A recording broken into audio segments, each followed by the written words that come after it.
Hello friends, welcome to our channel. जैसा कि आप लोग अपने पॉलिटेक्निक की तैयारी बहुत ही बेहतरीन तरीके से कर रहे होंगे और आपके तैयारी को और बेहतर बनाने के लिए मैं लगातार वीडियो श्रृंखला को लेकर आ रहा हूं और इसी सीरीज को आगे बढ़ाते हुए मैं आज केमिस्ट्री का मोस्ट इम्पोर्टेंट जो चैप्टर है परमाणु एवं अणु, एटम एंड मोलिक्यूल, इस चैप्टर को लेकर आया हूँ। यदि आप इस चैप्टर को अच्छे तरीक़ा से पढ़ लेते हैं तो आपको निश्चित ही आपके एग्ज़ामिनेशन हॉल में काफ़ी हेल्प होगा। साथ ही साथ यदि आप इस चैप्टर को पढ़ लेते हैं तो आपको परमाणु एवं अणु का बेसिक स्ट्रक्चर समझ में आ जाएगा, आपको रासायनिक अभिक्रिया बनाना आ जाएगा, तत्वों का निर्माण कैसे होता है इसे समझ में आ जाएगा, परमाणु के सहयोग से अणु कैसे बनाया जाता है इसे समझ में आ जाएगा। तो आइए हम इस चैप्टर की शुरुआत करते हैं, परमाणु एवं अणु। तो ये परमाणु क्या होता है? परमाणु जो है स्मॉलेस्ट ऑफ स्मॉलेस्ट कण होता है। किसी भी पदार्थ का सबसे जो छोटा से छोटा कण होता है उसे ही हम परमाणु कहते हैं। यानी कि जितना भी पदार्थ आप लोग देख रहे हैं, जितना भी पदार्थ देख रहे हैं वह किससे मिलकर बना होता है? वह परमाणु से ही मिलकर बना होता है। या आप कह सकते हैं कि जितना भी पदार्थ आप लोग जो देख रहे हैं, यदि आप उसको विभाजित करेंगे, यदि आप इसको तोड़ेंगे तो तोड़ते तोड़ते एक ऐसा क्षण आ जाएगा जिसे फिर आप उसको नहीं तोड़ सकते हैं। और वही क्षण को, वही पल को हम क्या बोल देंगे? उसी पल को हम परमाणु बोल देंगे। तो आइए जो वैज्ञानिक है, कौन कौन सा वैज्ञानिक किस किस तरह से परमाणु को परिभाषित किया है, आइए इसको हम देखते हैं। तो जो परमाणु होता है, सर्वप्रथम परमाणु जो शब्द है वह महर्षि कणाद ने दिया था। महर्षि कणाद ने ही परमाणु शब्द का प्रयोग सर्वप्रथम किया था। प्राचीन यूनानी दार्शनिकों डेमोक्रिटस एवं ल्यूसिपस ने सुझाव दिया कि हम पदार्थों को विभाजित करते रहेंगे तो एक चरण आएगा जब प्राप्त कण और अधिक विभाजित नहीं किया जा सकेगा। डेमोक्रिटस ने इन अविभाज्य कण को एटम कहा। यानी कि क्या इसका अर्थ निकला कि परमाणु किसी भी पदार्थ को अगर हम छोटा से छोटा करते जाए, अगर हम उसको तोड़ते जाएं तो एक ऐसा क्षण आएगा जब हम उससे और विभाजित हम नहीं कर सकते हैं और हम नहीं तोड़ सकते, और उसी क्षण को हम क्या बोल देंगे? परमाणु बोल देंगे। 18वीं शताब्दी के अंत तक वैज्ञानिकों ने तत्वों और यौगिकों के बीच के अंतर को पहचान लिया। यानी कि 18वीं शताब्दी आते आते, अंत होते होते हमने परमाणु तत्वों और तत्वों के यौगिकों के बीच अंतर क्या होता है इसे हमने अच्छे तरीक़ा से समझ लिया था। रासायनिक संयोजन के नियम। रासायनिक संयोजन के कितना नियम होते हैं? तो जो रासायनिक संयोजन के कुल 2 नियम होते हैं। रासायनिक संयोजन के कितना? 2 नियम। एक हो गया द्रव्यमान संरक्षण का नियम और दूसरा हो गया स्थिर अनुपात का नियम। तो ये रासायनिक संयोजन है क्या? रासायनिक संयोजन का नियम क्या है? N.L. लुइजियर ने रासायनिक संयोजन के 2 महत्वपूर्ण नियम स्थापित करके रासायनिक विज्ञान की नींव रखी। पहला क्या हो गया? द्रव्यमान संरक्षण का नियम। द्रव्यमान संरक्षण का नियम यह कहता है रासायनिक अभिक्रिया में द्रव्यमान न बनाया जा सकता है और न ही नष्ट किया जा सकता है। यानी कि जो रासायनिक अभिक्रिया होती है उसमें न तो द्रव्यमान को हम अलग से बना सकते हैं, न ही इसे हम नष्ट कर सकते हैं। जैसे हम देखिए, ये रासायनिक अभिक्रिया हो रहा है मीथेन और ऑक्सीजन का जो रासायनिक अभिक्रिया हो रहा है, इसका जो द्रव्यमान है वह कितना है?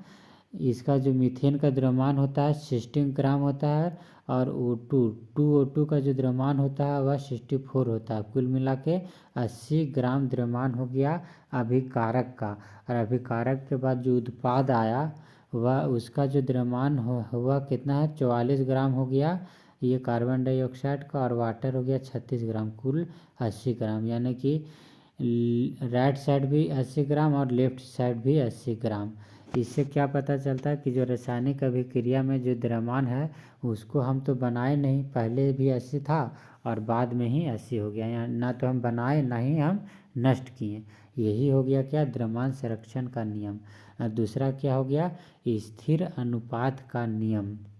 तो स्थिर अनुपात का नियम क्या होता है, इस नियम को ब्राउस्ट ने इस प्रकार से कहा था, किसी रासायनिक पदार्थ में तत्व हमेशा द्रव्यमान द्वारा निश्चित अनुपात में मौजूद होते हैं। निश्चित अनुपात का जो नियम कहता है कि जो भी हम पदार्थ है या परमाणु या अणु जो भी होता है वह क्या होता है कि वह निश्चित अनुपात में होता है। यानी कि उसका उन दो द्रव्यमानों के बीच, उन दो अणुओं के जो बीच का जो द्रव्यमान होता है वह एक अनुपात में होता है।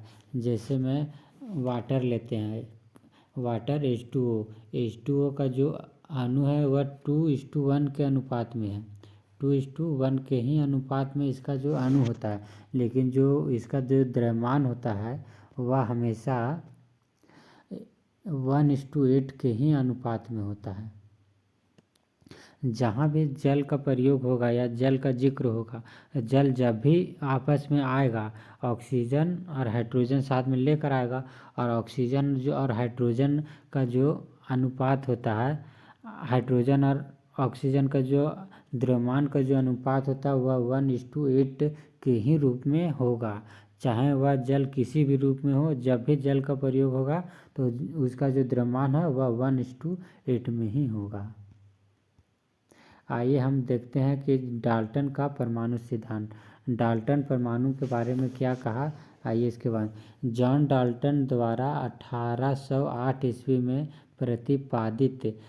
प्रतिपादित सभी पदार्थ बहुत छोटे कण से बने होते हैं जिन्हें परमाणु कहा जाता है, जो रासायनिक अभिक्रिया में भाग लेते हैं। तो डाल्टन ने भी यही कहा कि जो पदार्थ होते हैं वह बहुत ही छोटे कण के बने होते हैं, उन्हीं को हम क्या बोलते हैं, उन्हीं को हम परमाणु बोलते हैं। और जो परमाणु होता है वह रासायनिक अभिक्रिया में भाग लेता है। परमाणु अविभाज्य कण है जिन्हें रासायनिक अभिक्रिया में बनाया या नष्ट नहीं किया जा सकता है। तो जॉन डाल्टन के अनुसार जो परमाणु होता है अविभाज्य होता है, यानी कि परमाणु को हम और नहीं तोड़ सकते हैं। परमाणु जो होता है वह सबसे छोटा कण होता है, इससे हम और विभाजित नहीं कर सकते हैं। और परमाणु को रासायनिक अभिक्रिया में भाग ले सकता है, परंतु परमाणु जो है वह रासायनिक अभिक्रिया के दौरान नष्ट नहीं हो सकता। न तो हम इसे बना सकते हैं, न ही हम इसे नष्ट कर सकते हैं। किसी दिए गए तत्व के परमाणु द्रव्यमान और रासायनिक गुणों में समान होते हैं। किसी दिए गए तत्व के परमाणु द्रव्यमान और रासायनिक गुण में क्या होते हैं, वह समान होते हैं। सभी पदार्थ बहुत छोटे कण से बने होते हैं। हम लोग तो जानते हैं कि जितना भी पदार्थ बने होते हैं वह सबसे छोटे कण से बने होते हैं, और उसी छोटे कण को हम क्या बोलते हैं, परमाणु बोलते हैं।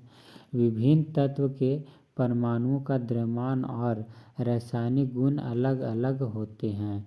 तो जितना भी परमाणु होता है सभी का जो द्रव्यमान और रासायनिक गुण है वह अलग होता है। जैसे में हाइड्रोजन का द्रव्यमान अलग है, उसका रासायनिक गुण भी अलग है। ऑक्सीजन का द्रव्यमान अलग है और उसका रासायनिक गुण भी अलग है। तो जितना भी तत्व है सभी का द्रव्यमान भी अलग होता है और रासायनिक गुण भी अलग होता है। डाल्टन का परमाणु सिद्धांत की सीमाएं, यानी कि जो डाल्टन ने परमाणु सिद्धांत दिया उसकी क्या क्या सीमाएं हैं, क्या क्या उनकी लिमिटेशंस हैं। तो परमाणु को अब सबसे छोटा अविभाज्य कण नहीं माना जाता है। परमाणु को अब सबसे छोटा अविभाज्य कण नहीं माना जाता है, यानी कि इसके अनुसार डाल्टन ने बोला था, सबसे पहले तो यही बोला था कि परमाणु जो है वह सबसे छोटा कण है और उससे छोटा कण नहीं हो सकता है। लेकिन इन्हीं ने फिर बाद में क्या बोल दिया कि परमाणु को अब सबसे छोटा अविभाज्य कण नहीं माना जाता है। यानी कि इसका मतलब क्या हुआ कि परमाणु से भी छोटा कोई न कोई कण होता है। एक ही तत्व के परमाणु के अलग अलग द्रव्यमान हो सकते हैं। इन्होंने बोला कि एक ही तत्व है लेकिन उसका जो एटॉमिक मास है, जो द्रव्यमान है, वह अलग अलग हो सकता है। उन्हीं को हम क्या बोलेंगे, आइसोटोप बोलेंगे। यानी कि उनका परमाणु संख्या तो समान होगा लेकिन द्रव्यमान जो है वह अलग होगा। यानी कि तत्व तो एक ही है लेकिन उन्हीं तत्वों का जो मास है वह अलग अलग होगा। ये डाल्टन ने बोला था और इसी को क्या बोलेंगे, आइसोटोप बोलेंगे। अलग अलग तत्वों के परमाणु के समान द्रव्यमान हो सकते हैं जिसे आइसोबार बोलते हैं। इनके अनुसार बोला गया कि तत्व तो अलग अलग है, यानी कि उनका जो एटॉमिक नंबर जो है तत्व का वह अलग अलग है लेकिन जो उसका द्रव्यमान संख्या है, जो उसका जो मास है वह एक है। अगर एटॉमिक नंबर अलग अलग है लेकिन उनका जो द्रव्यमान है वह एक है तो उससे हम क्या बोलेंगे, उसे हम आइसोबार बोलेंगे। पदार्थ जो एक ही प्रकार के परमाणु से बने होते हैं उसके अलग अलग गुण हो सकते हैं। जो पदार्थ है वो एक ही परमाणु से बने हो सकते हैं लेकिन उसका जो गुण है वह अलग अलग। जैसे में कोयला हो गया, ग्रेफाइट हो गया, हीरा हो गया, ये सब जितना भी कण है या जितना भी ये यौगिक है वह क्या हुआ, एक ही प्रकार के परमाणु से, कोयला, ग्रेफाइट और हीरा, इनका एक ही प्रकार के परमाणु से बना है लेकिन इनका जो गुण है वह अलग है। कोयला का अलग गुण है, ग्रेफाइट का अलग गुण है और हीरा का अलग गुण है। कार्बन परमाणु से बने होते हैं लेकिन वे भिन्न गुण के होते हैं।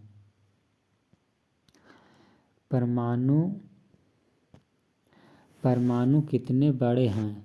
परमाणु बहुत छोटे होते हैं या उससे भी छोटे होते हैं जिसका हम कल्पना या जिससे कल्पना कर सकते हैं।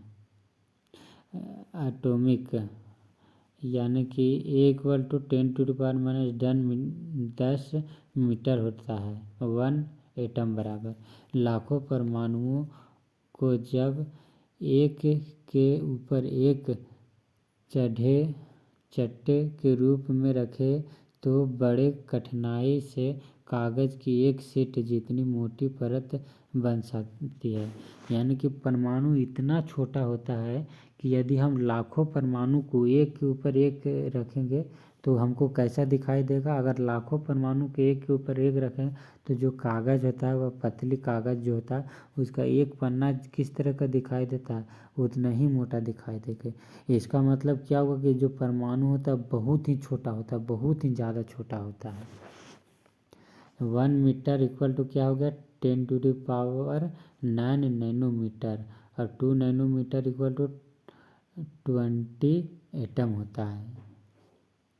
सिंबल ऑफ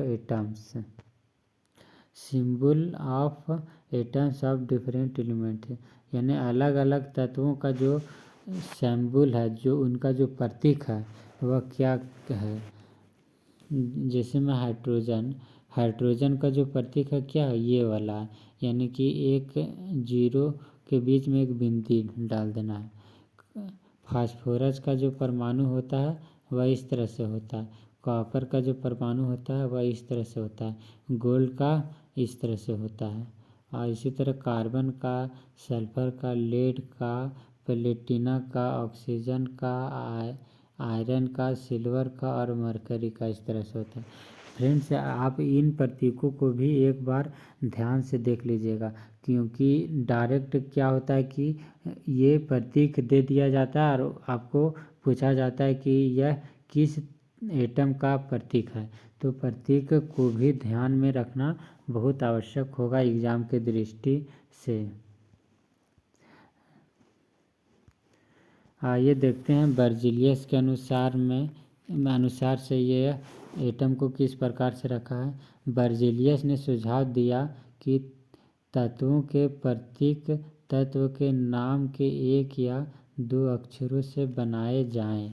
यानी इन्होंने बोला कि जो तत्व है उनका जो प्रतीक है, उनका जो संकेत है, वह तत्व के नाम के एक या दो अक्षरों से बनाए। जैसे मैग्नीशियम का जो शुरू में 2 लेटर होता है वह क्या होता है, Mg होता है, तो मैग्नीशियम का नाम ही Mg रख दिया गया। जैसे में कैल्शियम का जो शुरू में 2 लेटर होता है वह Ca से लिखा जाता है, इसीलिए कैल्शियम का जो प्रतीक है वह Ca ही रख दिया गया। इसी प्रकार फ्लोरीन का, क्लोरीन का, जिंक का रखा गया है। शुरुआत में तत्वों के नाम स्थान के नाम से लिए गए थे जहां वे पहली बार पाए गए थे। उदाहरण के लिए कॉपर को कॉपर स्थान से लिया गया था, कॉपर साइप्रस नाम से लिया गया था, एवं कुछ नाम विशिष्ट रंग से लिए गए थे। आइए अब हम अणु के बारे में जानते हैं कि अणु क्या होता है। तो अणु क्या होता है, एक ही या विभिन्न तत्वों के दो या दो से अधिक परमाणुओं को एक समूह जो रासायनिक रूप से एक साथ बंधे होते हैं अणु कहलाते हैं। यानी कि अणु क्या होता है, अणु जो है तो परमाणु से ही मिलकर बना होता है। दो या दो से अधिक परमाणु को एक साथ मिला दिया जाता है, चाहे वह एक ही प्रकार का परमाणु हो या तो अलग प्रकार का परमाणु हो, उसे ही हम क्या बोलेंगे, उसे ही हम अणु बोलेंगे। जैसे में ये हाइड्रोजन और हाइड्रोजन दोनों एक साथ मिल गया है, एक साथ एक रासायनिक रूप से मिल गया है, यानी कि H2। तो H2 हम क्या बोलेंगे, H2 को हम परमाणु नहीं बोलेंगे बल्कि अणु बोलेंगे। इसी प्रकार वाटर जो है ऑक्सीजन और हाइड्रोजन के बीच एक रासायनिक बंध के रूप में मिले होते हैं, तो हम वाटर को हम क्या बोलेंगे, H2O को हम परमाणु नहीं बोलेंगे बल्कि यह अणु बोलेंगे, क्योंकि यह दो तत्वों से मिलकर बना है और रासायनिक रूप से बना है। इसी प्रकार NH3 भी एक प्रकार का अणु है, और इसी प्रकार CO2 कार्बन डाइऑक्साइड भी अणु हो गया, और मीथेन गैस भी एक प्रकार का अणु ही है। अणु और परमाणु और अणु पदार्थ के मौलिक निर्माण खंड है। परमाणु और अणु जो है पदार्थ के मौलिक निर्माण खंड है। कुछ संकेतों में से जिसमें से एक विद्युत का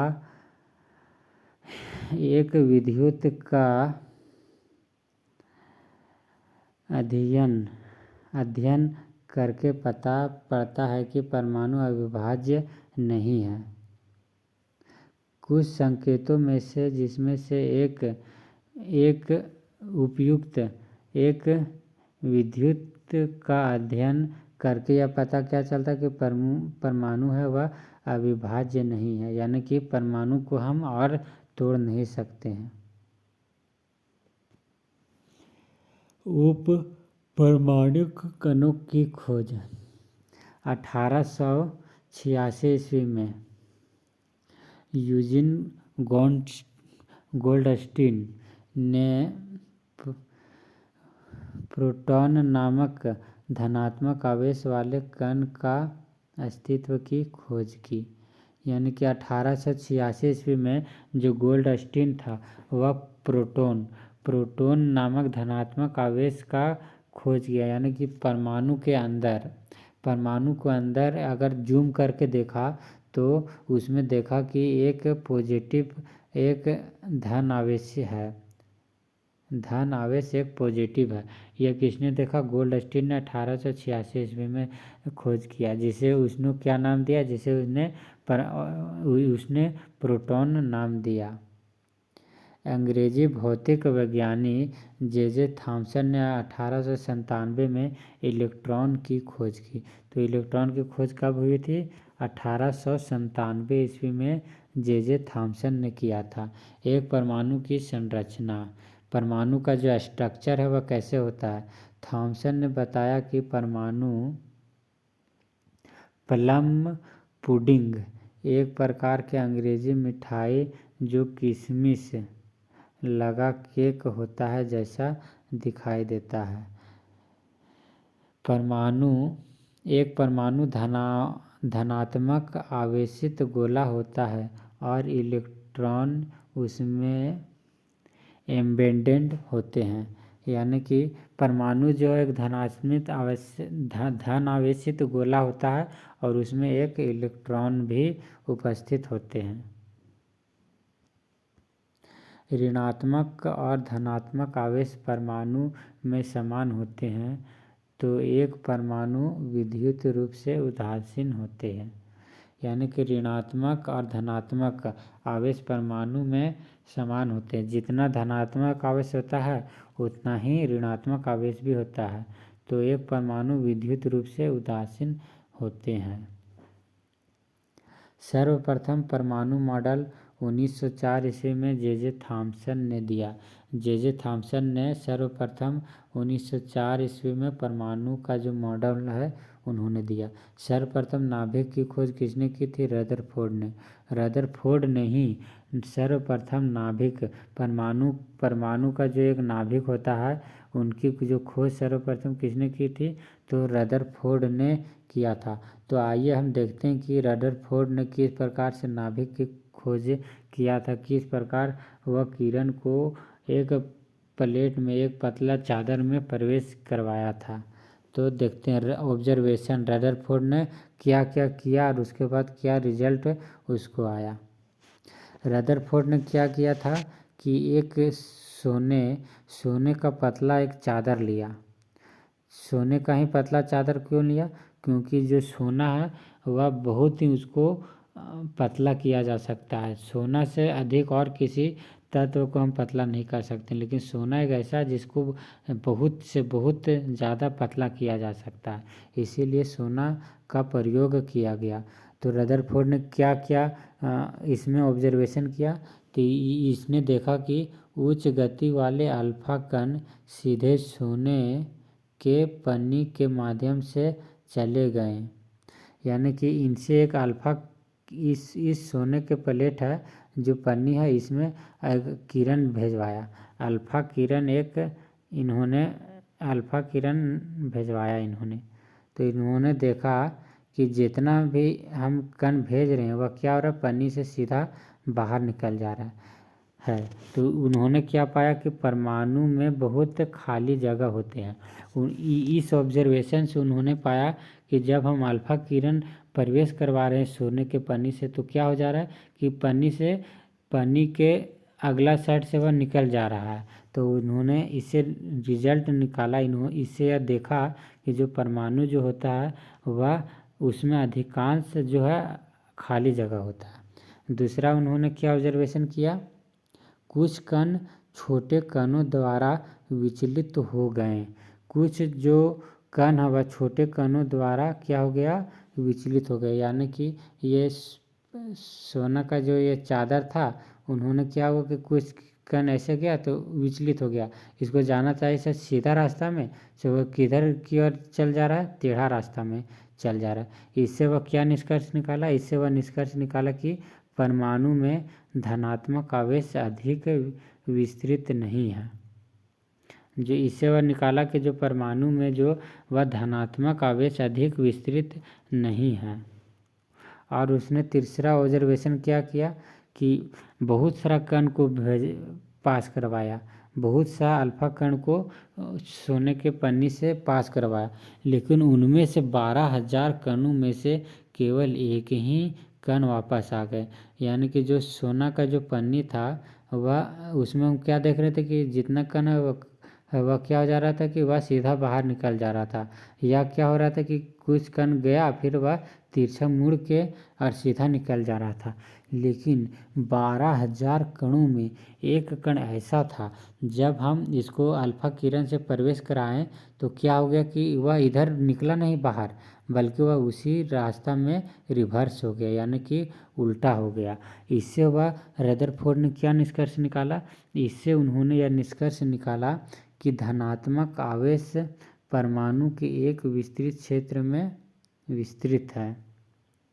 जो धनात्मक आवेश होता है वह परमाणु के एक विशेष क्षेत्र में स्थित होता है, यानी कि वह बीच में ही धनात्मक आवेश होता है। इससे वह निष्कर्ष निकाला। अब देखते हैं कि रदरफोर्ड का जो परमाणु मॉडल है वह किस प्रकार से काम करता है। तो रदरफोर्ड का परमाणु मॉडल, जो परमाणु का केंद्र धनावेशित होता है जिसे नाभिक कहते हैं। एक परमाणु का लगभग संपूर्ण द्रव्यमान नाभिक में होता है, यानी कि नाभिक किसे बोलते हैं? नाभिक जो है वह केंद्र में ही उपस्थित होता है। नाभिक जो है वह केंद्र में ही उपस्थित होता है, जिसका जो चार्ज होता है वह पॉजिटिव चार्ज होता है। और जो परमाणु का जो द्रव्यमान है वह कहाँ पे मौजूद होता है? द्रव्यमान जो है वह नाभिक में ही मौजूद होता है। दूसरा इन्होंने क्या मॉडल दिया?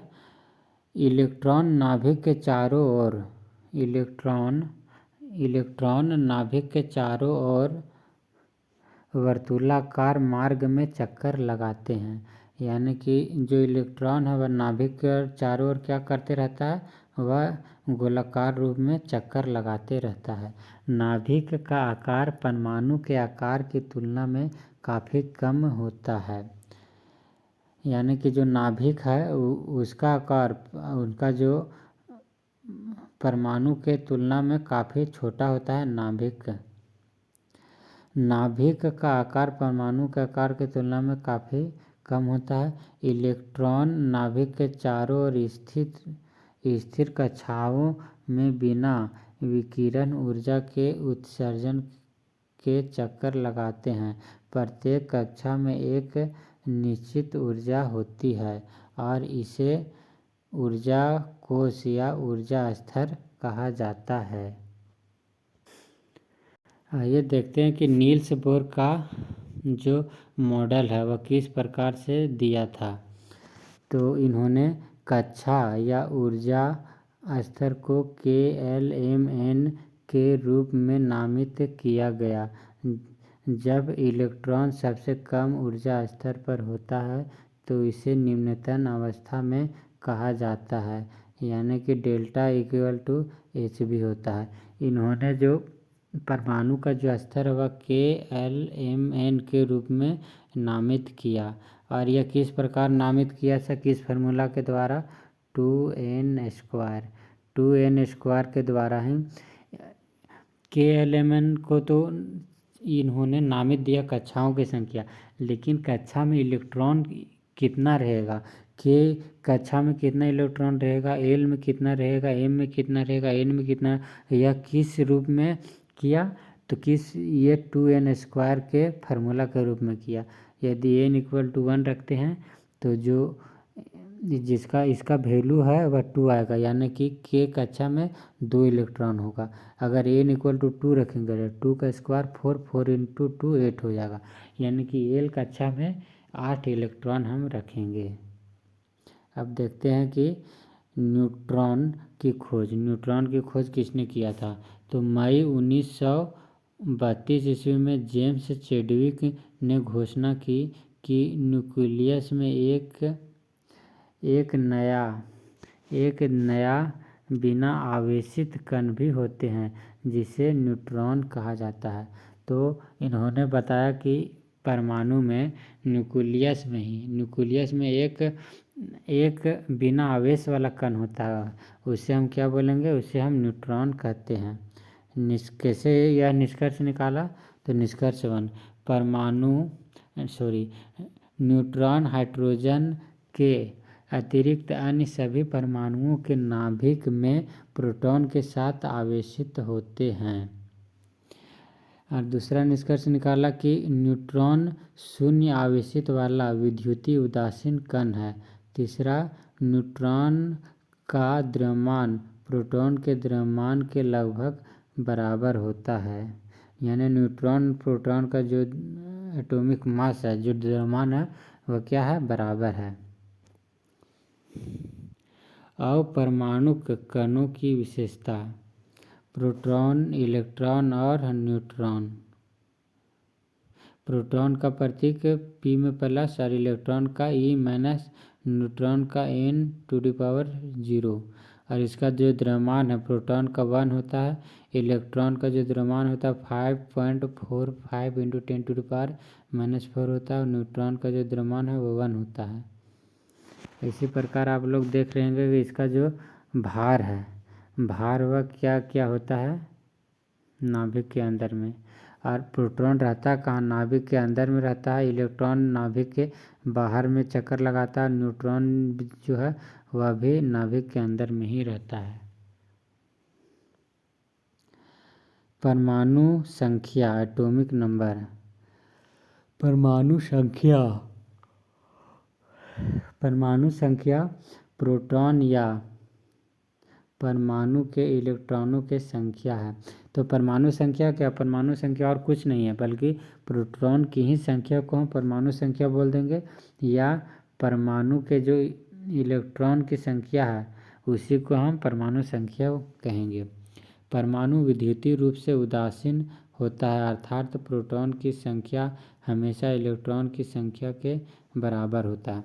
उदासीन का मतलब ही क्या हुआ कि जितना प्रोटॉन होगा उतना ही इलेक्ट्रॉन होगा, तो आपस में रिएक्टेंट करके वह उदासीन बना देगा, उनके प्रभाव को बराबर कर देगा। तो परमाणु कैसा है, एक उदासीन है। प्रत्येक परमाणु की एक अद्वितीय परमाणु संख्या होती है, इसे Z अक्षर से दर्शाया जाता है, यानी कि परमाणु संख्या जो एटॉमिक नंबर है उसका संकेत क्या है, उसका संकेत जो है वह Z है। Z से ही हमको पता चल जाएगा कि यह परमाणु संख्या के बारे में बताया जा रहा है। परमाणु द्रव्यमान, नाभिक या द्रव्यमान परमाणु द्रव्यमान होता है और अक्षर A से दर्शाया जाता है। यह प्रोटॉन और न्यूट्रॉन की संख्या है, क्योंकि उनका द्रव्यमान लगभग 1 यूनिट है। इसे परमाणु द्रव्यमान इकाई AMU, एटॉमिक मास यूनिट, या केवल U में मापा जाता है। तो परमाणु द्रव्यमान क्या है, प्रोटॉन की संख्या और न्यूट्रॉन की संख्या को जोड़ देंगे, उसी को हम परमाणु द्रव्यमान बोलेंगे, और इसे Z द्वारा दर्शाया जाता है। Z द्वारा नहीं, इसे U द्वारा दर्शाया जाता है या A द्वारा दर्शाया जाता है। तो एटॉमिक मास और परमाणु संख्या और न्यूट्रॉन में क्या संबंध है, A = P + N, यानी एटॉमिक मास = प्रोटॉन की संख्या और न्यूट्रॉन की संख्या। इसी प्रकार हम अगर इसको तत्व में दर्शाया जाए तो इस प्रकार से दर्शाएगा, N 7 हो गया और ऊपर में 14 हो गया। N 7 क्या दर्शाता है, परमाणु संख्या, और 14 क्या दर्शाता है, परमाणु भार। मोलर संख्या क्या होती है, 1 मोल परमाणु का द्रव्यमान, यानी कि 6.023 × 10⁻23, इसे ही आयोगाद्रो संख्या कहते हैं। आयोगाद्रो संख्या इसे ही बोलते हैं। तो यह जो कार्बन हो गया वह 14 ग्राम हो गया, तो C का मोलर द्रव्यमान, यानी कि कार्बन का मोलर द्रव्यमान कितना हो गया, 12 हो गया। अणु स्वतंत्र अवस्था में रह सकते हैं लेकिन रासायनिक अभिक्रिया में भाग नहीं ले सकते हैं। अणु जो है वह स्वतंत्र अवस्था में रह सकता है लेकिन रासायनिक अभिक्रिया में भाग नहीं ले सकता है। अपवाद में अक्रिय गैसों के परमाणु स्वतंत्र अवस्था में रह सकते हैं, जैसे में हीलियम हो गया, नियॉन हो गया, आर्गन हो गया, क्रिप्टन हो गया, जेनॉन हो गया। ये सब क्या है, अक्रिय गैस है, और यह अक्रिय गैस है, इसका मतलब यह स्वतंत्र अवस्था में रह सकते हैं। अणु जो है वह स्वतंत्र अवस्था में नहीं रहेगा। जैसे में ये हाइड्रोजन और हाइड्रोजन यह अलग अलग नहीं रहेगा, यह हमेशा एक दूसरे में बंधा हुआ रहेगा रासायनिक अभिक्रिया के द्वारा। समस्थानिक आइसोटोप। समस्थानिक क्या होता है? समस्थानिकों की परमाणु संख्या समान होती है जबकि द्रव्यमान संख्या भिन्न होती है। जो एटॉमिक नंबर है वो तो समान है, किसी दो तत्व का एटॉमिक नंबर जो है वह समान है, लेकिन उनका जो भार है वह अलग है, तो इसी को हम आइसोटोप या समस्थानिक बोलते हैं। एक ही तत्व के ऐसे परमाणु जिसमें प्रोटॉनों या इलेक्ट्रॉनों की संख्या समान होती है किंतु न्यूट्रॉनों की संख्या अलग अलग होते हैं, समस्थानिक कहते हैं। हाइड्रोजन के 3 समस्थानिक है, जैसे में H, इसमें सब में क्या एटॉमिक नंबर सबका एक है लेकिन एटॉमिक भार सबका एक है, एटॉमिक भार सबका डिफरेंट है, तो इसी को हम क्या बोलेंगे? समस्थानिक बोलेंगे। तो हाइड्रोजन का कितना समस्थानिक होता है? 3 समस्थानिक होता है। एक हो गया प्रोटियम, एक हो गया ड्यूटेरियम और एक हो गया ट्रिटियम। यानी कि फ्रेंड्स आप इसको अच्छा से देख लेंगे क्योंकि डायरेक्ट ये भी पूछा जाता है कि हाइड्रोजन का कितना समस्थानिक है, और साथ ही क्वेश्चन को और कठिन बनाने के लिए तीनों का नाम भी पूछ लिया जाता है कि हाइड्रोजन का जो समस्थानिक है वह कौन कौन से हैं। तो प्रोटियम, ड्यूटेरियम और ट्राइटियम है। सर्वाधिक मात्रा में पाया जाता है प्रोटीन के 2 समस्थानिक। प्रोटीन का जो 2 समस्थानिक है, जैसे में ये पोटेशियम के 2 समस्थानिक, पोटेशियम का 2 समस्थानिक, एक का भार हो गया 39 और एक का भार हो गया 40। समभारिक। समभारिक आइसोबार। आइसोबार क्या होता है? यह समभारिक परस्पर भिन्न तत्वों के वे परमाणु जिसमें द्रव्यमान संख्या समान किंतु परमाणु संख्या भिन्न होती है उसे समभारिक बोलते हैं।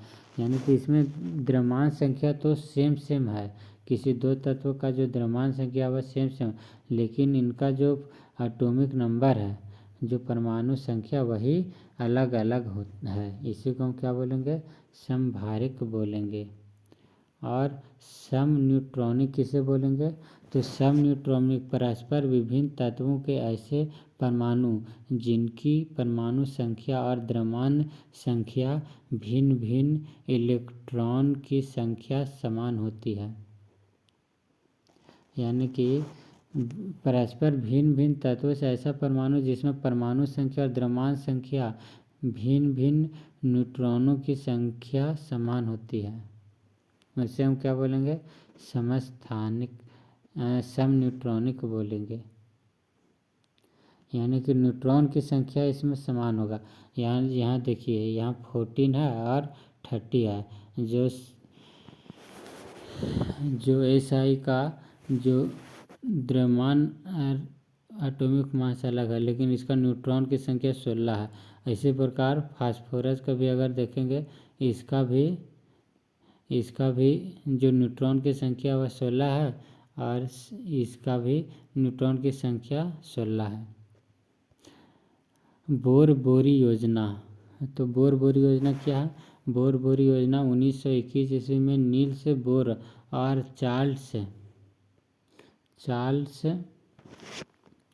रुजले द्वारा इलेक्ट्रॉन वितरण योजना के रूप में प्रस्तुत की गई थी। किसी कोश में उपस्थित इलेक्ट्रॉनों की अधिकतम संख्या को 2n² से प्रदर्शित किया जा सकता है, जहां n कोशों की संख्या अथवा ऊर्जा स्तर का ही एक द्योतक है। परमाणु के बाह्यतम कोश में अधिकतम 8 इलेक्ट्रॉन हो सकते हैं, फिर चाहे उस कोश की इलेक्ट्रॉन धारण क्षमता कितनी भी क्यों न हो। यह अस्टक का नियम है। इसमें परमाणु का अत्यधिक स्थायित्व प्राप्त होता है। सभी कोश क्रमानुसार भरे जाते हैं, अर्थात जब तक एक की आंतरिक कोश पूर्ण नहीं हो जाता, आगे वाले कक्ष में इलेक्ट्रॉन स्थानांतरित नहीं हो सकता है। यानी कि इलेक्ट्रॉन हम किस रूप में व्यक्त करते, 2n² में हम भरते हैं। तो यानी कि पहला कोश में कितना इलेक्ट्रॉन रख सकते हैं, 2 इलेक्ट्रॉन। तो हम जब तक नहीं पहला कोश में 2 इलेक्ट्रॉन भरेंगे तब तक हम अगला कोश में नहीं जाएंगे। जैसे में कि हमको 2 इलेक्ट्रॉन भरना है, तो ऐसा नहीं कि 1 इलेक्ट्रॉन इसमें भर दिए और 1 इलेक्ट्रॉन भी इसमें भर दिए, ऐसा नहीं होगा। पहला कोश का नियम ही है कि इसमें 2 इलेक्ट्रॉन होना ही है। जब तक 2 इलेक्ट्रॉन नहीं हो जाएगा वह तीसरा में प्रवेश नहीं करेगा। कोश अथवा कक्षा परमाणु के नाभिक के चारों ओर स्थित वे वृत्ताकार पथ जिसमें इलेक्ट्रॉन गति करते हैं कोश अथवा कक्ष कहलाते हैं। प्रत्येक कोश का एक निश्चित ऊर्जा स्तर होता है, जिससे कम ऊर्जा स्तर वाले कोश नाभिक के सबसे समीप तथा सबसे अधिक ऊर्जा स्तर वाले कोश नाभिक के सबसे दूर स्थित होता है।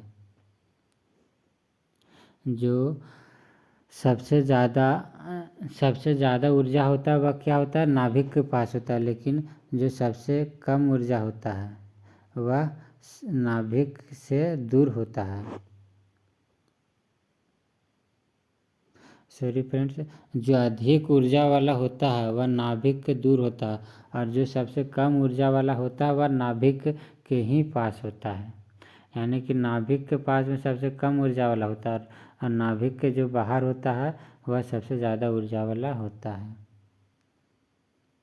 तो इन्हें किस रूप में व्यक्त किया जाता है, KLmn द्वारा इसे निरूपित किया जाता है। अब देखते हैं कि उपकोश, ये सबसेल है, वह क्या होता है।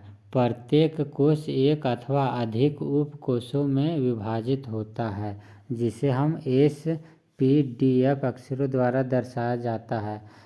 S में कितना इलेक्ट्रॉन हो सकता है, 2, P में 6 और D में 10 और F में अधिकतम 14 इलेक्ट्रॉन हो सकता है। कक्षक ऑर्बिटल, एक कक्षक में अधिकतम 2 इलेक्ट्रॉन भर सकते हैं विपरीत चरणों में, जैसे में एक बार ऊपर से और एक बार नीचे में। यानी कि एक कोश में मैक्सिमम 2 ही इलेक्ट्रॉन भर सकते हैं, 3 कक्ष में मैक्सिमम 6 ही इलेक्ट्रॉन हम भर सकते हैं। हुंड का अधिकतम बहुलता का नियम। हुंड का अधिकतम बहुलता का नियम जर्मन वैज्ञानिक फ्रेडरिक हुंड द्वारा वर्ष 1925 में प्रतिपादित नियम। परमाणु के किसी उपकोश के किसी कक्षक में तब तक 2 इलेक्ट्रॉन नहीं भरे जा सकते जब तक उसमें कक्षों में एक एक इलेक्ट्रॉन न भर दिया गया हो। यानी कि ऐसा नहीं कि एक कक्ष 2 कक्षा है तो इसी में और हमारे पास 2 इलेक्ट्रॉन है, तो ऐसा नहीं कि दोनों इलेक्ट्रॉन पहले ही कक्ष में भर दिया। इलेक्ट्रॉन को भरा कैसे जा सकता है, पहले एक एक इलेक्ट्रॉन सभी में दे देंगे, उसके बाद अगर बचेगा तब दूसरा इलेक्ट्रॉन सभी में हम स्थानांतरित करेंगे। एस में अधिकतम कितना इलेक्ट्रॉन हो सकता है, एस में 2, पी में 6 और डी में 10, एफ में 14 इलेक्ट्रॉन अधिकतम हम रख सकते हैं। क्वांटम संख्या। क्वांटम संख्या क्या है, किसी परमाणु के भीतर उपस्थित प्रत्येक इलेक्ट्रॉन की गति, अवस्थित कोश, उपकोश, कक्षक, चरणों की दिशा तथा ऊर्जा आदि की संपूर्ण जानकारी प्रदान करता है। इसे 4 प्रकार की होती है, ये 4 प्रकार की होती है क्वांटम संख्या। एक हो गया मुख्य क्वांटम संख्या, इसमें इलेक्ट्रॉन के कोश का पता चलता है। यह एक धनात्मक पूर्णांक होती है n द्वारा, जिसे n का मान बढ़ने से कक्षक की ऊर्जा बढ़ जाती है। एक हो गया द्विगंशीय या कोणीय संवेग क्वांटम संख्या। यह घूमते हुए इलेक्ट्रॉन के कोणीय संवेग या उपकोश की बताती है कि यह कक्षा के त्रिविमीय आकार के परिभाषित करती है। इसे एल से प्रदर्शित करते हैं। L 0 से आगे बढ़ता है 0 1 2 3 4 और उपकोश हो गया SPDF। चुंबकीय क्वांटम संख्या। चुंबकीय क्वांटम संख्या क्या है? इसका मान L के मान पर निर्भर करता है।